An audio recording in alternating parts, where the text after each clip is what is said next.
Hai, ketemu lagi dengan saya, Ramayanti Alfian Rusid. Kali ini saya akan membahas perihal pelaku korupsi dan oplosan BBM yang merugikan negara dan rakyat sebesar 193,7 triliun rupiah, kemungkinan akan dituntut dan divonis berdasarkan Undang-Undang Nomor 31 Tahun 1999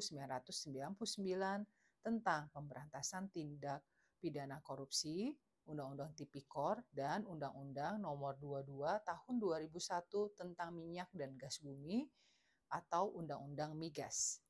Ini saya akan bahas dari latar belakang pendidikan saya, salah satunya adalah di bidang hukum. Hukuman yang mungkin diberikan. Hukuman penjara yang mungkin dijatuhkan kepada pelaku bisa mencapai seumur hidup atau paling singkat 1 tahun dan paling lama 20 tahun. Denda yang mungkin dijatuhkan bisa mencapai paling sedikit 50 juta rupiah dan paling banyak 1 miliar rupiah. Selain hukuman penjara dan denda, pelaku juga diwajibkan untuk mengembalikan kerugian negara yang diakibatkan oleh perbuatannya. Yang saya dapat jelaskan adalah sebagai berikut. Undang-Undang Tipikor mengatur tentang tindak pidana korupsi yang merugikan keuangan negara atau perekonomian negara. Pelaku tindak pidana korupsi yang terbukti bersalah dapat dihukum penjara dan denda, serta diwajibkan untuk mengembalikan kerugian negara. Undang-Undang Migas mengatur tentang pengelolaan dan pemanfaatan minyak dan gas bumi di Indonesia. Pelaku tindak pidana oplosan BBM yang merugikan negara dapat dijerat dengan Undang-Undang Migas yang juga mengatur tentang sanksi pidana berupa penjara dan denda. Untuk pengembalian kerugian negara, pelaku tindak pidana korupsi dan oplosan BBM diwajibkan untuk mengembalikan kerugian negara yang ditimbulkan oleh perbuatannya. Pengembalian kerugian negara tersebut tidak menghapuskan pidana terhadap pelaku tindak pidana. Pengembalian kerugian negara dapat dilakukan dengan cara membayar uang pengganti atau dengan cara menyerahkan aset yang diperoleh dari hasil tindak pidana. Faktor yang mempengaruhi hukuman adalah sebagai berikut. Besarnya kerugian negara yang ditimbulkan, tingkat keterlibatan pelaku dalam tindak pidana, peran pelaku dalam tindak pidana, adanya faktor yang meringankan atau memberatkan hukuman. Ada beberapa catatan yang dapat disampaikan.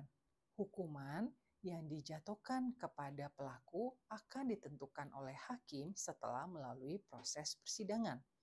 Hukuman yang dijatuhkan bisa berbeda-beda tergantung pada faktor-faktor yang mempengaruhi hukuman.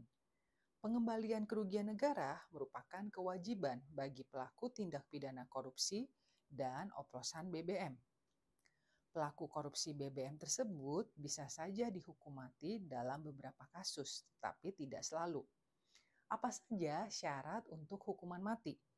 Hukuman mati untuk korupsi diatur dalam pasal 2 ayat 2 Undang-Undang Nomor 31 Tahun 1999 tentang pemberantasan tindak pidana korupsi, Undang-Undang Tipikor. Hukuman mati dapat dijatuhkan jika tindak pidana korupsi dilakukan dalam keadaan tertentu seperti negara dalam keadaan bahaya, bencana alam nasional, pengulangan tindak pidana korupsi, negara dalam keadaan krisis ekonomi dan moneter, pelaku memiliki peran sebagai penganjur, menyuruh, atau melakukan tindak pidana korupsi. Terdakwa korupsi dalam keadaan bencana atau krisis ekonomi dalam skala nasional. Faktor-faktor yang mempengaruhi hukuman apa saja? Besarnya kerugian negara. Semakin besar yang ditimbulkan, semakin besar kemungkinan hukuman mati dijatuhkan. Tingkat keterlibatan pelaku.